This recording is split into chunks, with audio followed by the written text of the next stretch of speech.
the 10 most knowledgeable political figures. Starting on number 10, I've got Michael Knowles. I think when it comes to the founding of the United States, I think when it comes to just history in general, he's A++. I've never seen anybody best him in terms of knowledge on either of those topics. Now, I do think his weaknesses when it comes to just knowledge in general is social issues as well as economical issues. Now, I don't think he's ignorant on either of these. And I think some of the times when he is ignorant, I would say,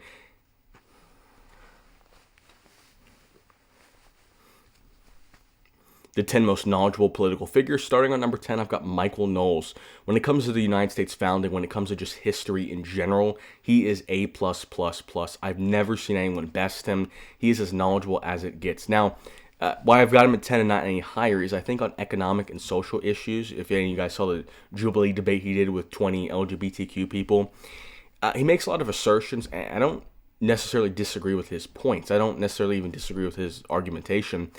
I just think it's lacking a lot of nuance. If you ask him a question about history or about the founding and if this founder supported X, Y, and Z, he would be able to extrapolate with tons of nuance and make very complex points. When it comes to social issues, he just says, well, this is what it is because I said so. It's like, that's not really impressive, even though I agree with him on more things than I disagree with him on. But I've got Michael Knowles at number 10. At number 9, I've got Dean Withers.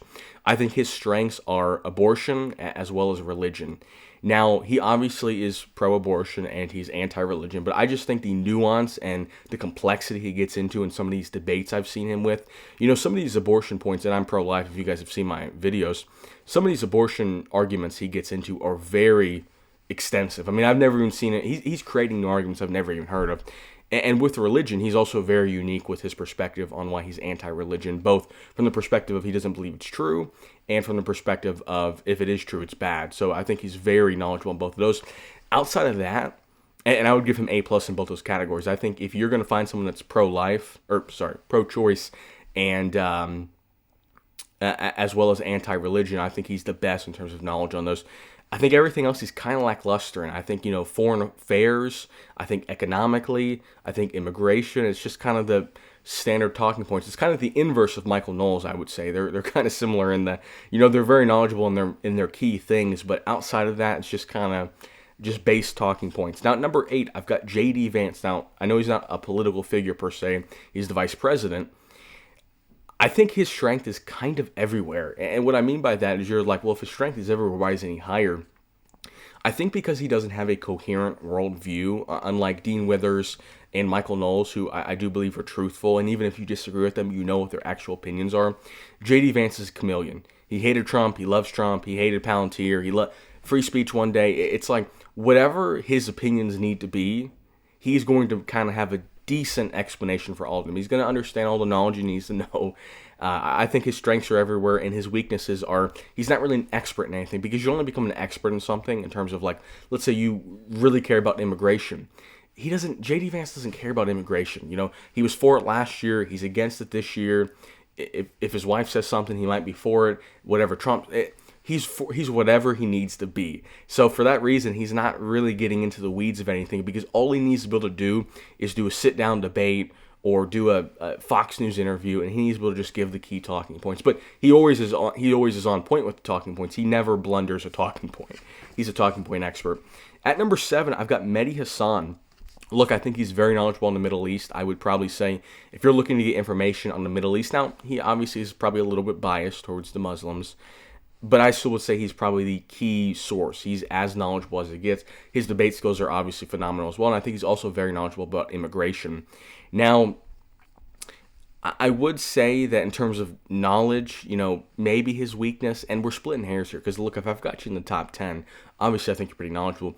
I would maybe say economically, maybe he's not super sharp. He was kind of in a Jubilee debate. There was some kids that weren't super smart that were kind of giving him a lot of pushback, and I think he was struggling to win decisively. If you're arguing with 18, 19, 20-year-olds, you should be easily winning.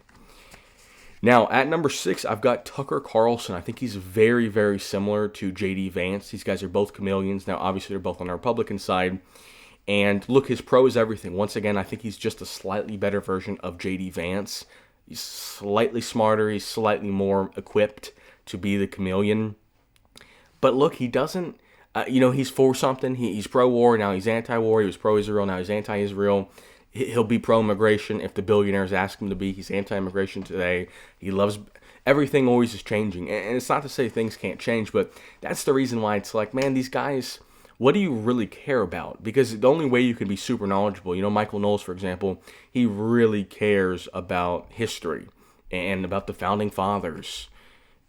He really cares about that, so that's why he's very knowledgeable on it. Tucker Carlson, once again, similar to J.D. Vance, it's like just the talking points. I need to know the talking points. I need to be able to debate anybody, but I don't really think he's super knowledgeable.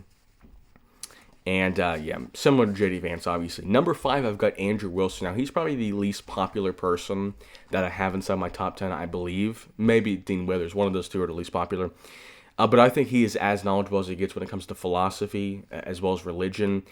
I would say his weaknesses are probably just events relating to Trump. I think he's a phenomenal debater, probably the best debater in the political space. Very, very solid in terms of philosophy, just his understanding of debating and rhetoric. But when it comes to arguments relating to and just basic knowledge of January 6th or the 2020 election, I don't know if he just closes his eyes and is like, I love Trump, I'm going to defend him no matter what. But it's like, really, you're such a smart guy, and you kind of are falling off there. At number 4, we have Gavin Newsom. Look, I think he's very similar to Tucker Carlson and J.D. Vance, but I think he's just a slightly better version. He throws out statistics. I don't even know. I don't believe it's possible to know as many statistics as Gavin Newsom does. XYZ crime. Well, actually, Alabama was 13% higher. It's like he knows if you watch any interview with him, if you watch anything with him, he has statistics on statistics on statistics. Maybe he's making them up. Does anybody ever fact check these statistics? Because he always has information about the subject. Very similar to Tucker Carlson, very similar to J.D. Vance. The issue is, what does he believe in? He is knowledgeable, I guess, but is there one thing, for example, Bernie Sanders, he very pro universal healthcare. He could talk for 10 hours about universal healthcare. Can Gavin Newsom, Tucker Carlson, or J.D. Vance talk about anything extensively? They're good in these kind of 10-minute moments. The classic presidential debate prep. Can we do 10 minutes of immigration talk with rebuttals and talking points? It's like he's very equipped at that. He's probably the best in the world at that. But I don't really think he knows that much about any in particular thing. Now, number 3, I've got Nick Fuentes. I think his strengths are immigration as well as foreign affairs. I watched his, I think it was the Iraq stream, Iran, whichever country we attack. We keep attacking countries. I'm losing track of who we attack. But he's very, very knowledgeable on foreign affairs as well as immigration. So I think he's probably now, obviously, he has a very specific spin to those. Maybe you'd balance it out by watching Mehdi Hassan and Nick Fuentes if you want to get a good understanding of immigration. Now, they obviously agree on they don't like Israel, but he's biased. I'm not saying he's not biased, but in terms of just pure knowledge on foreign relations, I think he's up there with anybody else. Now, his cons, and I don't think this is a big con. I think it was just one in particular moment, but I saw him discussing tariffs, and he really didn't understand how they worked.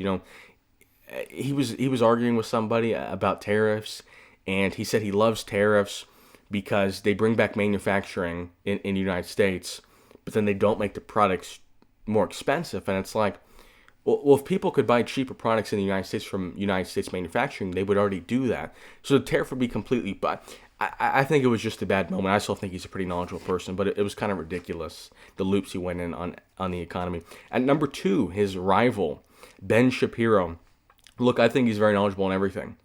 He's about as sharp as it gets. I would say maybe his con is a bit of tunnel vision when it comes to the free market, when it comes to Israel. I think he's very smart, but something, and maybe this doesn't even really fall under knowledge/intelligence, but something that I think he lacks, and I think that's why he's losing grip of the right, because he was the holder. Other than Trump from 2012 to 2020, he was the main guy.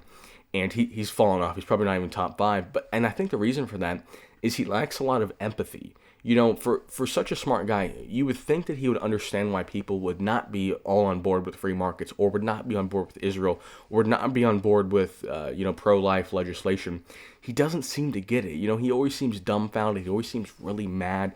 You have to be understanding. If everybody, if half the country wants something, there has to be some merit to why they want that. Maybe they're wrong, maybe it's hypocritical, maybe logically it doesn't make sense. That's all fair, and I'm sure he'd make those arguments, but you have to understand why. Now, number one, the most knowledgeable political commentator is going to be Destiny. Look, I think he is the cream of the crop. He pretty much checks off every single box in terms of knowledge. I don't know what his weakness could be. I would say he's pretty much elite in every single area. Probably his most elite attribute is you could go back to the Kyle Rittenhouse case, you go to 2020. He knows everything about every single event. I don't even know how it's possible. It would be like if you just mashed up 100 different history books, and he knows all of it. So, and this isn't, this list, obviously, if you've made it to this point, you understand this list isn't about, like, who's the best, who's the most right. This is about who's the most knowledgeable. Now, who are the 5 least knowledgeable political commentators? So the dumbest people. At number 5, I've got Joe Rogan. Look, I think everybody could agree with this. He is not very sharp. I think he's a cool guy. He's kind of a normie. So, if your political guy doesn't, if Joe Rogan isn't voting for you, you're not a normie. But he doesn't get it. He doesn't really understand anything. One day he agrees with every Republican value. The next day he agrees with every Democratic value. He's always falling for conspiracies, AIs, deep fakes. I mean, I don't know what to say. I just don't think he's very bright. At number 4, I've got Candace Owens. And, maybe they're interchangeable, but Candace Owens is kind of in the same camp as Joe Rogan. Conspiracy theories. Candace is a lot worse about the conspiracy theories, but I would say Candace knows more about politics in general. So, depending on who you want to dock more for that. But man, I think some of it's willful ignorance. I think some of it's deceptive. But if she believes any of the stuff she's saying, she's just not very bright. At number 3, I've got Hassan Parker. I don't get it. I really don't get it. Yeah, I understand he has left-wing ideology, and because of how far right the right has gone, at least in the left's perspective, he's kind of the opposite reaction to that, but I'm not impressed with him. I really am not impressed with him. It feels like it's just kind of hammering on the same talking points. I don't really think he's all that sharp. At number 2, this is going to surprise a lot of people, I've got Donald Trump as the second least knowledgeable political person. Look, if you ask him to expand on healthcare, he's been doing this for 10 years. He does not have a healthcare plan. On housing, he's been doing this for 10 years. He does not have a housing plan. On the Middle East, it's been 10 years. He does not have a Middle East plan. What does he have a plan on? Even immigration, something that he's ran on 3 times of solving. In the first term, it was build the wall. So I guess that's a plan, although he didn't do it, or not enough. What is his plan on anything? If you're a political commentator, maybe it's just, I'm not going to talk about the issue because it's not so important to me. That's understandable. When you're the president, you have to have a very complex plan on the 20 biggest issues. Does he have a complex plan on anything? I mean, legitimately, is he an expert on anything? If you ask him, hey, Trump, could you talk to me an hour about healthcare? Could he do it? I highly doubt he could do it. It would just be a lot of, well, Biden did this and Obama did this. And it's like, do you have a plan yourself? And at number 1, I've got AOC / Tommy Lauren. Look, I think these are just, they're twins. One of them grew up, it's the nature versus nurture. They're twins. And, you've got the right-wing moron in Tommy Lauren, and you've got the left-wing moron in AOC. Look, Tommy Lauren and AOC, I mean, they legitimately are the same people. They really are the same people.